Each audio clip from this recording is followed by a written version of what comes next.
Welcome back, Stu Street listeners. My name is Mike Dupre, and today I'm joined with Professor Joseph LiPuma of Boston University's Questrom School of Business. Now, he's a clinical associate professor of strategy and innovation. He can be found at Questrom, providing a global mindset to students, but also to other professionals. Professor LiPuma has worked in a variety of capacities professionally and around the globe.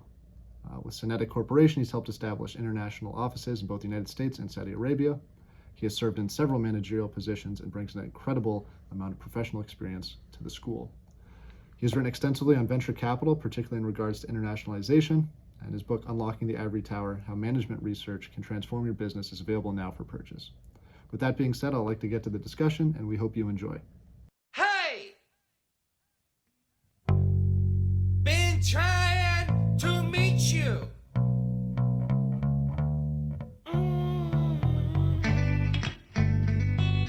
Hey! The origins of your, professional journey. I mean, you started your higher education journey as a mathematics major, and obviously that is a bit of a natural transition into business, but you also had a secondary education minor, which I thought was interesting when I found that out. Did you know right away that your passions were aligned with in the financial sphere, or was it maybe something that you found as you kind of got deeper into your educational path? Yeah, really, I didn't know if I was really going to get into finance, and the reason why I did a math undergrad was because I was good at it, and so I figured let's just follow that path. And I didn't know what I wanted to do, and figuring that math was something that I could apply into pretty much anything. The aspect of business then, I actually started a grad program in math and decided this wasn't for me, and so I ended up then going to business school for my MBA. But before that, when I was 14 years old, I started working in restaurants and had always been around business. And so I learned how to deal with customers, how to deal with finances and the like. So it was more of that really kind of drew me into the business and finance world. Definitely. And then obviously with that secondary, was teaching always in the cards? Was that something you wanted to pursue eventually in your career? I know a lot of people have said that, like on the back end of I thought about that, and part of it was that I found when I was managing people over years that and this is, I was working while I was going to school, managing people, and the way in which I managed people was somewhat developmental, very developmental, and it was, teaching them how to do things, or explaining why this is a good way to do this thing, instead of just saying, do this, again, working in restaurants, do it this way. No, well, here's why, and that just seemed to naturally evolve as, teaching was a way to get people to do things and to bring ideas in. So it just was more of a natural thing that way. And I think over time I just realized this was a good thing to do later in life or later in career. Definitely. And then obviously in doing so, you've pursued a postgraduate education and an MBA. You also have a doctorate in business, which I think is super interesting. Not a lot of people, or I shouldn't say not a lot, but it's certainly interesting to have someone who has a doctorate in business in a business school like such. Obviously, you're very well versed in research in that regard. Do you think that there was any incentives to kind of diversify your skill set? Because obviously you went back to school. Yeah, I was 45 when I started my doctorate, and by the end I was 50. I was eligible for student discounts and AARP discounts at the same time. So it was. I think the big incentives were that I looked at my wallet one day, and I realized I was premier on 3 airlines, and I said, this is not a sustainable lifestyle. And there were people that I knew well who were working as professors in colleges, and I thought this would be a nice thing to do, and taking the interest in education, the way in which I've approached business and developing people, it just kind of made sense to me. The lifestyle looked good. At the point in which I was getting ready to move into starting my doctoral studies, I'd started a family, so I had young kids, and I said, if I'm going to do the grad thing, I might as well go all the way, do a doctoral thing, and have kids. And it's just, help for a better lifestyle of being able to spend time with my kids. So it was, I think, some of the whole thing it was a whole package of things that just kind of came together and said, this is the time to do it. Yeah, certainly. And I guess bouncing off that point, you've been abroad, you've been domestic, you've been in multiple places at once, if you will. I guess what's the biggest differentiation in that people might not consider when they're considering either working abroad or an opportunity that requires a lot of travel? I think one thing is a travel partner is important, and my wife has been involved in global business for a number of years in marketing and international business as an MBA from NYU. And so just someone who really understood what it was about. And so as we were thinking about traveling places, we could kick things around. And so that's just the travel perspective. But I think a big thing was, and as much as I had traveled, I've now been to about 50 countries, is that when we made the decision in around 2000, we moved to London and spent a year and a half in London. And we were both working professionally. This was before my academic career. But living someplace is very different than just visiting someplace, and you have to contend with things that have a longer time span to them. Decisions you make, Certainly. It's not like, oh well, this decision's made, and I'll be done with it in 3 months. Well, it's not the case if you're going to live there for some period of time.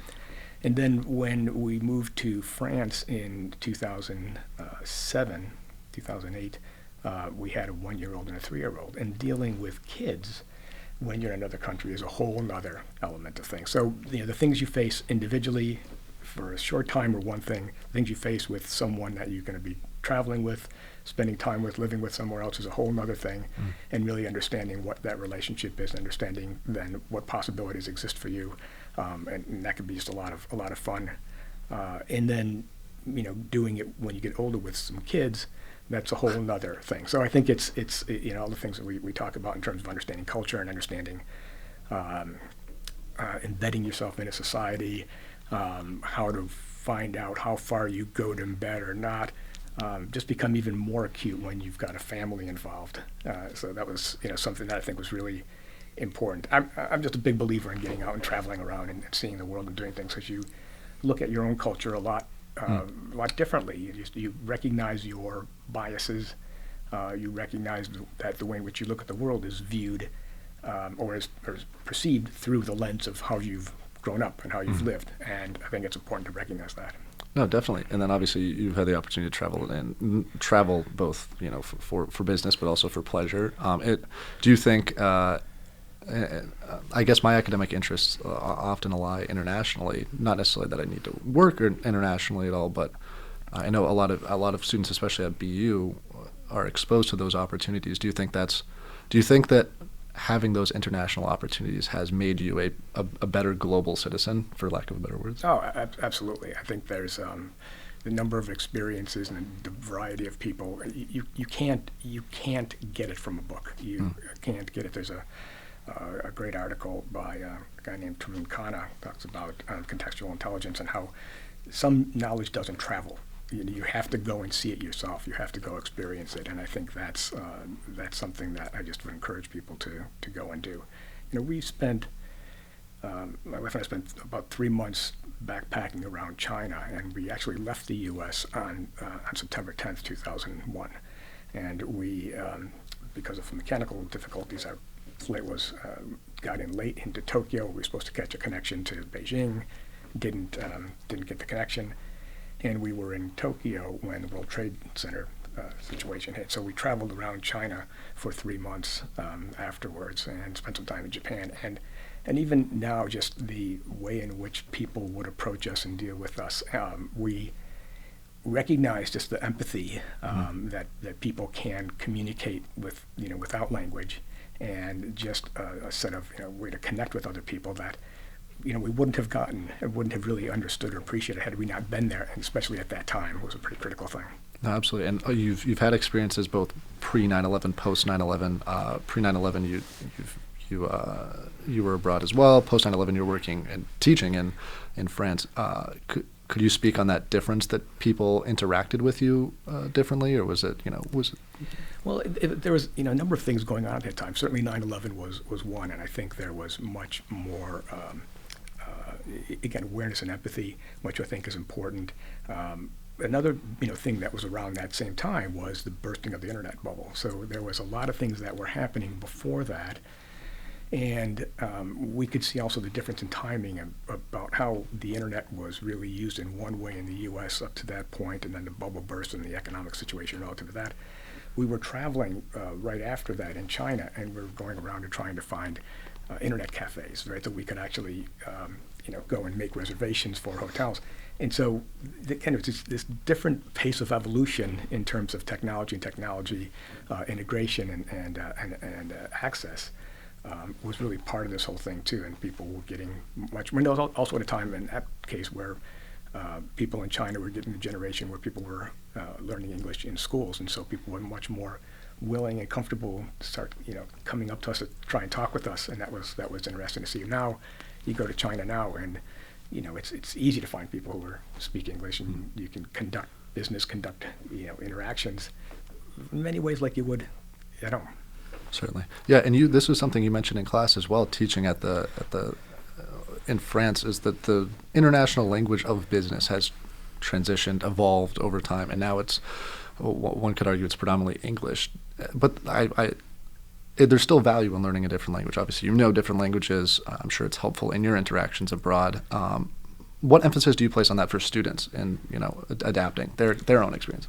Well, it's interesting, and you mentioned earlier that you had also talked with Professor Stoller, and he speaks 7 languages, and we joke because I speak English well, and the other languages I speak pretty poorly, and it was because as you mentioned in the school in France that I worked at, EM Lyon, when I started there.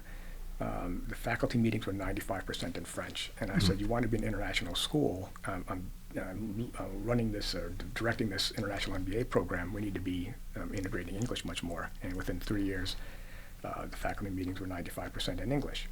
So part of this was so I'm not a good case for speaking foreign languages. I outsourced that to my wife and kids, and they did a very good job of picking up and doing. That's what we do in business. We outsource where we need to.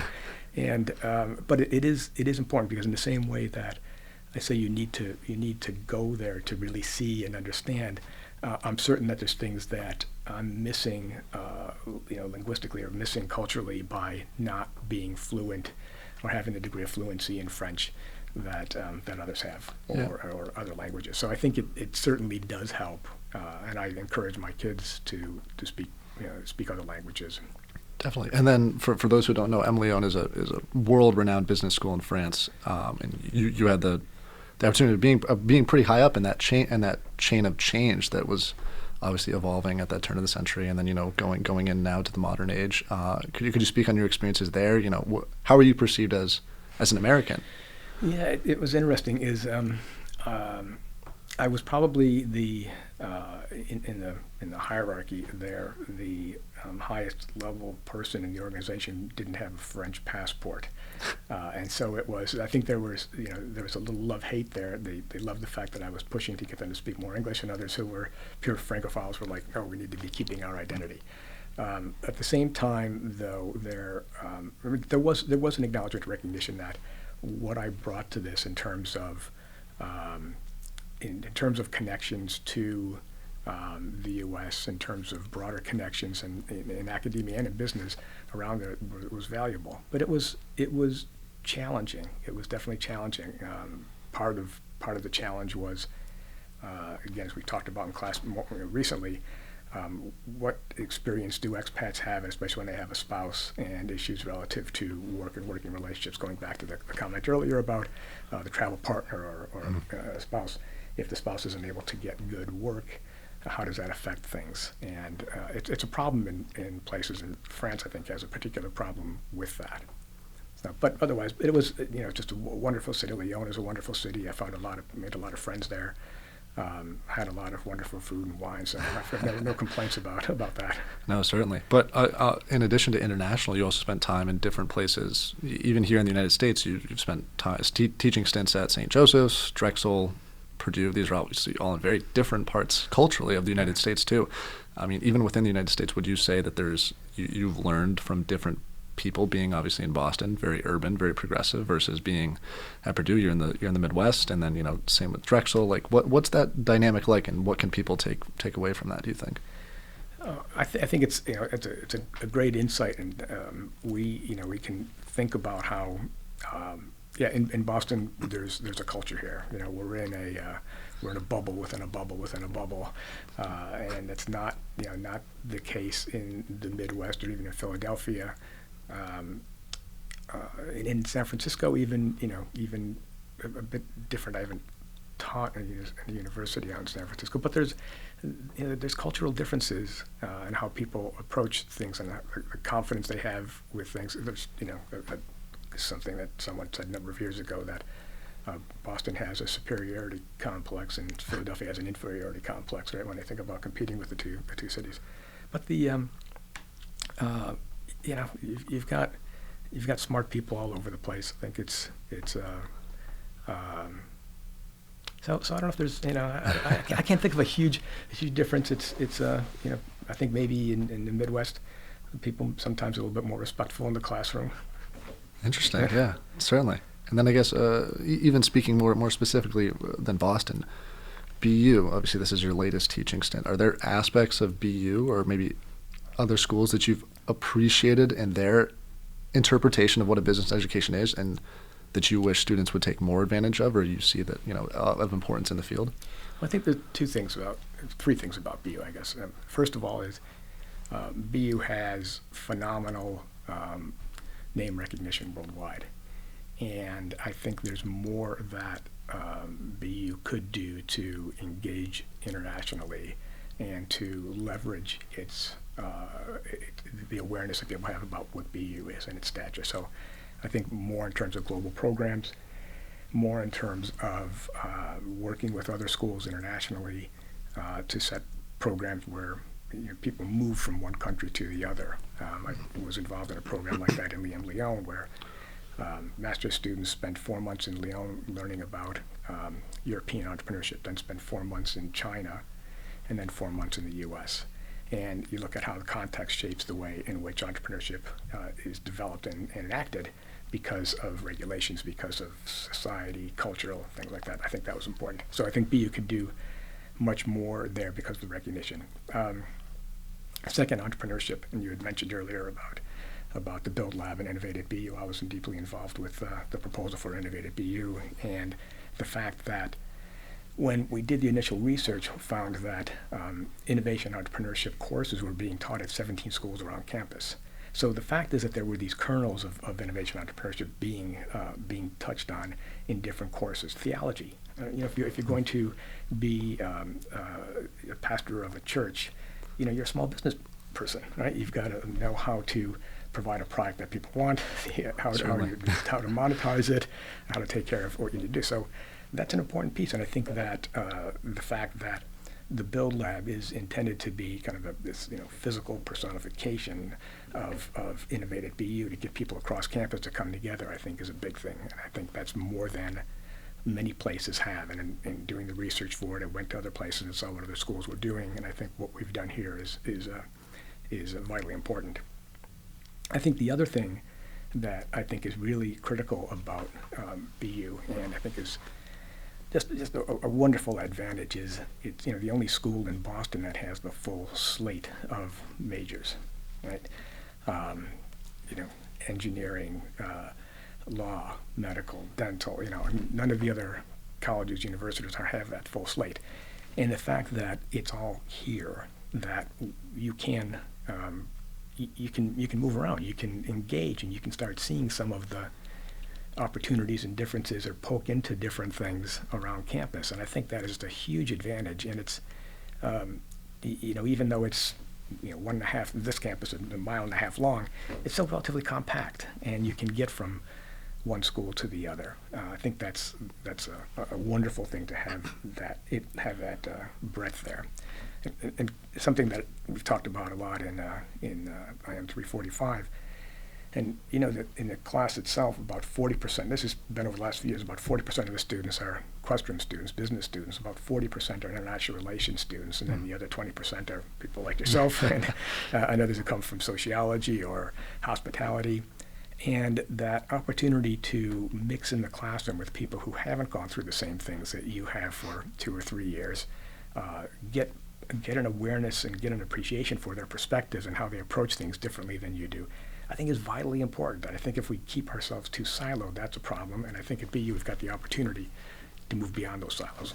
No, definitely. Yeah, no, that's the part I've really enjoyed about IM 345, and I think to our viewers, I'm definitely plugging this class for everyone that's looking to get involved. I think global business is a great track, and I think it's a takeaway for a lot of majors and people, regardless of what you think about globalization or what you think about the international sphere. I think it's entirely relevant to whatever you're going to do in your life, whether it's domestic or abroad. But I think that transition point into IM 345 at its core is certainly in a way, a critical eye of globalization, but also a very optimistic realization of what we can do better and what we can do to better incorporate cultures and innovation in a lot of different fields. And I think one of the cool things I've really appreciated about BU is research. And obviously, your doctorate in business has really allowed you to tailor your research to VC and things like that. Boston's obviously a hub for development, like you've mentioned. We have we're tackling a number of issues, COVID, things like that. But from a research perspective, how do you try to recreate this in a classroom that, it's 14 weeks long? You're not able to do a full thesis or as such, but you obviously put emphasis on this. Yeah, and I think in the classroom I do two things which mirror my background. I think there's, and I'm well positioned to do this. I can talk about what things are really like having been in business, international business, and I can then talk about, if not explicitly talk about theory, bring theory in and make the connection. And I do try and do that. I do try and where I've done research in exporting from emerging economies, and I'll talk a little bit about that and some of the research and some of how exporting difference and depends differently on small companies' size and age, and how all that works and why exporting is so important. So I do try and bring that in. The other, I've been writing fewer academic papers because I think there's a small market for those. And so what I've been trying to do more in the last few years was work on papers and things that are more for practitioner consumption. So I did an article with a colleague, German colleague. We did something for California Management Review, looking at knowledge components and how different aspects of knowledge relate to internationalization. We've done something on that. I've just finished writing a book chapter looking at leadership in the time of COVID, and specifically looked at how business leaders and government leaders differed in their nature of leadership. So more to inform and look at a situation and try and see through theory lenses, but trying to get to the underpinning of how what does this really mean for people? What does this mean for business leaders? What did this mean for government leaders? And why do we see some disconnects? And how did government react, or how did business react to fill in voids that government weren't dealing with? And we saw a lot of that. And so that was something else that should come out in a book beginning of next year. And then I'm also working on a book been working on it for the last few years on international entrepreneurship, or young companies going international, how to do that. And COVID changed that a lot in terms of, so I have to redo a bunch of the writing there.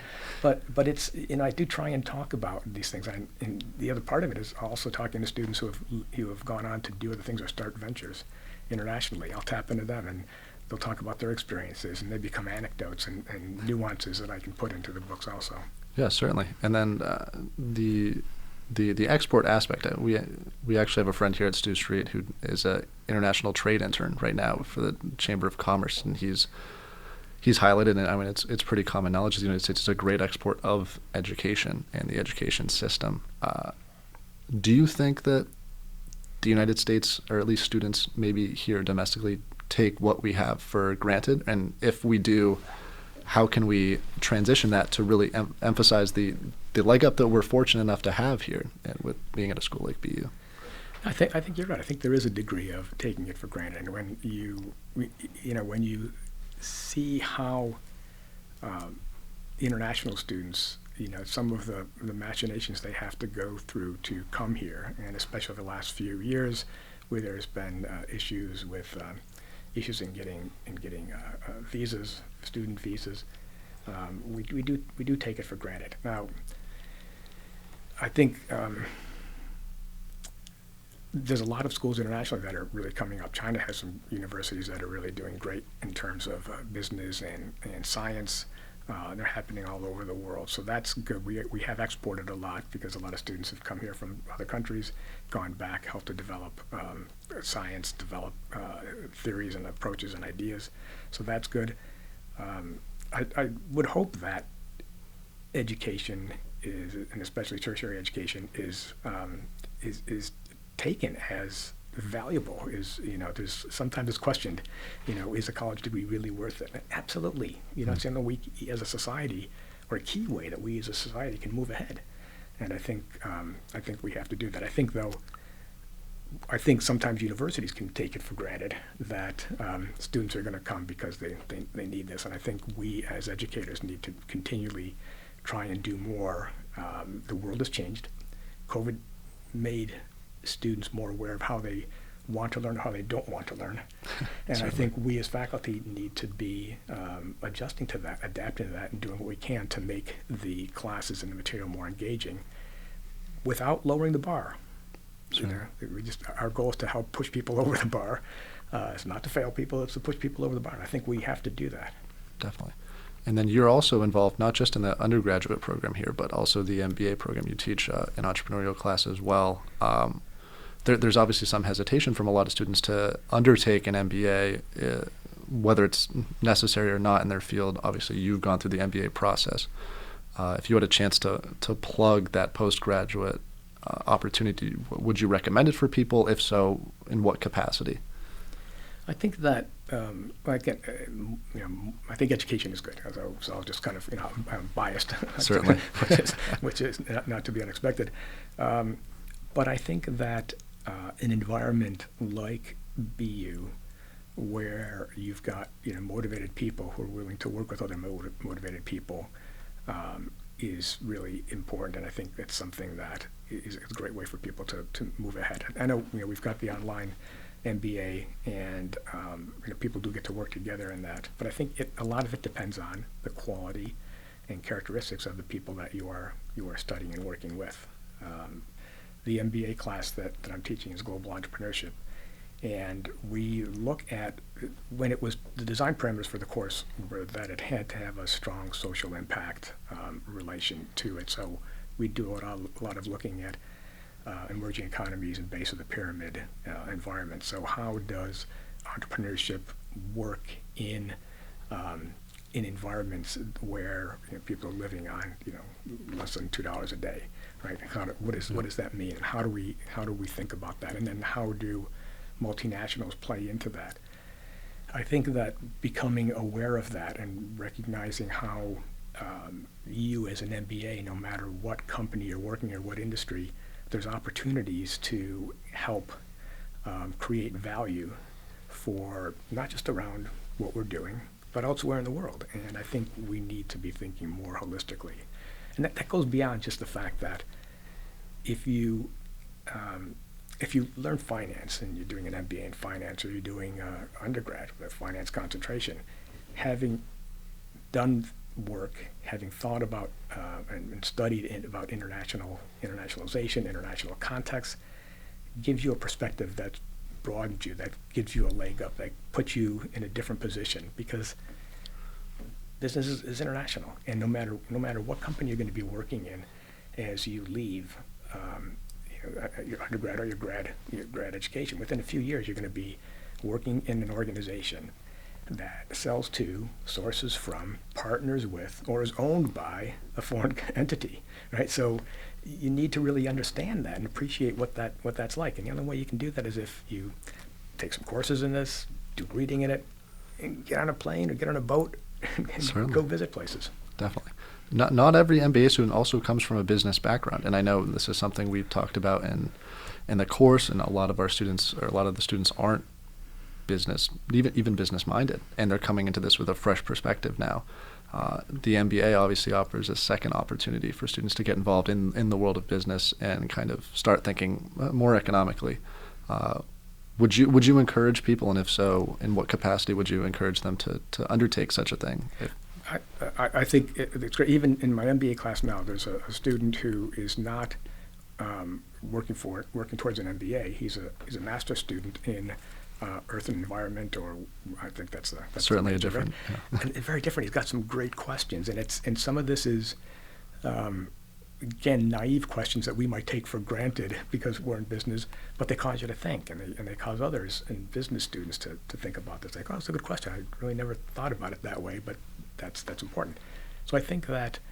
I think there's a lot of options. The MBA is one. There's a program at Questrom, the Masters of Science in Management Studies. It's a pre-experienced master's program that is designed for non-business undergrads, so people who got their undergrad degree in anything other than business. And so in that program, we've got people who come from engineering, health sciences, math, communications, theater, everything but business. And again, this idea of that diversity of views, and now trying to how do I leverage that diversity and get them to come up with thinking, and they're not encumbered by biases of just coming 4 years through business school or 4 years through math.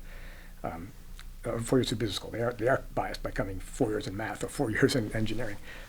But it's really wonderful when you get them together. So I think there's master's programs out there that can apply, and I think they're helpful. I think for an MBA, getting some professional experience is important because the way in which we teach MBAs is different. We really depend on the fact that they have some experience, and we try and tweak that out and get them to make connections between a concept and something that they've experienced. Question comes up: do you need an MBA to be a business, start a company? No, you don't. Can it help? Yes, it can help. Right? And so, if you want to make an investment, is it worth it first to make an investment in yourself and your own knowledge before you then make an investment in your own company? Maybe so. Definitely. And then there's an emphasis within Questrom, and I know a lot of people can attest to this fact, starting even from the most elementary core classes, your business ethics, your finance. There's a heavy emphasis on social responsibility, and I think that's a growing trend in a lot of educational systems right now. Is how can we be a more ethical, be a more socially responsible society going forward? Now you've worked. I don't want to say. There's been great changes in the last 10 years since you've been in academia. Do you see that students are coming in more now with a different perspective than they were maybe 10 years ago on the world outside? There's certainly much more awareness than there was. I think 10 years ago it was we're a business school, we're cranking away. I want to be a consultant at McKinsey. I want to and I think there is some of it is purely generational. Some of it is reflection on some of the some things environmentally, culturally that have happened over the last 7 years. But there's much more awareness of it, and and there's a lot of dynamics going in. Collaborative consumption. Well, do I need to own a car? No, I don't need to own a car. Yeah. Do I need to own do I need to own a sofa? No, I'll sleep on somebody else's. Right? There's aspects of that where we're less on the consumption aspect of it and more on the what value can we bring, and I think that's encouraging.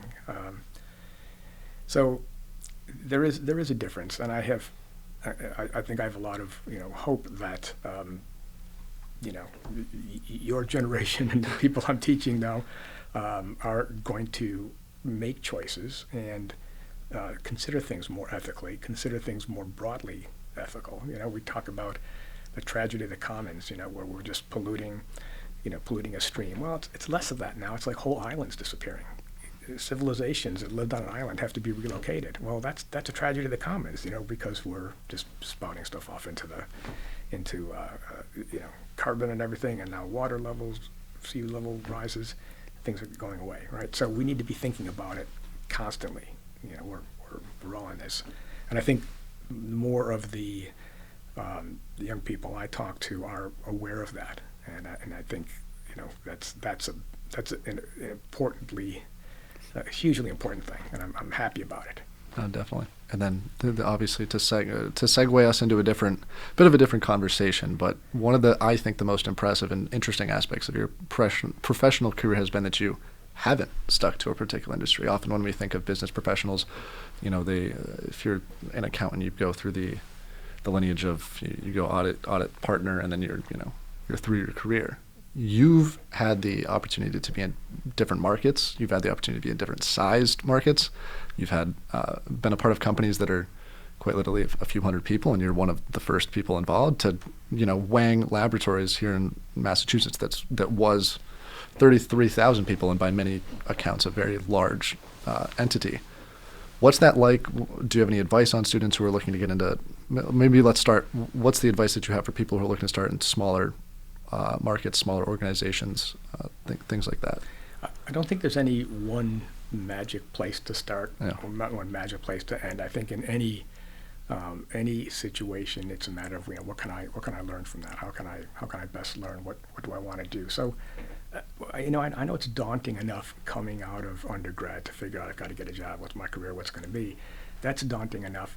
So just do something. Find something that's of interest. And I think an important message is that you don't need to stick with it. You can move. And when you move from one industry to another, when you move from one job discipline to another, when you move from one size company to another, you take what you learned with you. You don't lose that knowledge, and it's everything you do is additive or multiplicative in terms of what you've done before. It's not subtractive. So you have, and I think the trick is you will develop a unique background. Even if you go to school with the same people, you're going to end up with a different background, and I think that's finding the right place where that's valued. In small companies, you have the opportunity to learn how to lead, how to just take things and run with them and do stuff. You have, in some ways, more of an opportunity to fail, but failing is not a failure. If you learn something out of it, it's not a failure, right? That's an important lesson. And I don't know. I just think it's you'll make your own opportunities. One reason, or when I got involved with international business, I was working at a company, Synetics company you mentioned. It was about 300 people at the time, and it was going through a major reorganization. It was a government contractor. They started some commercial business, and they were realigning from a technology focus to a customer focus. And so they put everyone in the company in a box. I was a vice president, and everybody either went on the commercial side or the government side, and everybody but me. And so the two founders of the company came to me and said, "Which box do you want to be in, A or B?" And I said, "Box C." "There's no box C." And I said, "Why not? We're doing some international business here. We're doing some here. We're doing some here. Why don't we make an international business unit and I'll run it?" And they came back the next day and said, "Okay." Right. So part of this is, seeing things and saying, what do I want to do, and just taking a chance and doing it and trying. Right. Yeah. In many ways, it seems like it's an advocation for yourself and for your own strengths. You saw your strength as being a globally minded person and being international. I don't want to put you on the spot too much here, but would you say that was probably one of the foundational, most important parts of your professional career, was being able to make your own path? Yeah, and part of the international thing was I grew up in Buffalo, New York, and we used to get to Canada. It'd be like no big deal. Let's go up to Niagara Falls, Canada. Let's go up to Toronto. You just do it, right? When I was 18, it'd be, I'd drive up there. Drinking age was 18. I'd drive up there. I'd get a case of beer for $5. Good Canadian beer. So you just you just got accustomed to understanding how things differ different countries. Certainly. And I just got involved with that, and I was in the Latin club in high school. We went to Greece and went to Spain, and so it was just part of something that I had always been involved with and always had done. So I guess it's a piece of who I am. I think the other piece is, and again, making opportunities and trying different things. Is don't let yourself feel trapped. I've quit 4 jobs in my life with nothing else to go to afterwards, and each time I did that, it worked out better, right? And you just get to the point where you say, "Nah, this isn't working for me right now," and it wasn't just quitting. There were reasons for it, but you just have to get to the point where you say, "Nah, this is not going the way I want, and I need to do something different to shake it up, or to learn more, or to do something else." And coming out of BU, you've got, you've proven that you can, Certainly. you get into a good school and get through a good school. Have confidence, right? And just you try different things. The world's going to change. You change with it. Fair enough. And I think that's a great way to end our conversation today. But I want to thank Professor LiPuma for joining us today. And his latest post at Boston University is the advisor of global business. He's obviously a strategy and innovation professor, so he has some pretty impressive knowledge on that aspect. I think you guys should all check out his classes, but I also think you should reach out to him if you're at all interested in international relations, international business, or even just trying to think with a more global mind. So thank you again, and we'll see you next time. Thanks very much, Mark. Hope you enjoyed that episode. If you like our content, subscribe. The button is below. If you want to see another video, our latest one is right here, or another one right here. 2 options, 2 videos. Have a great day.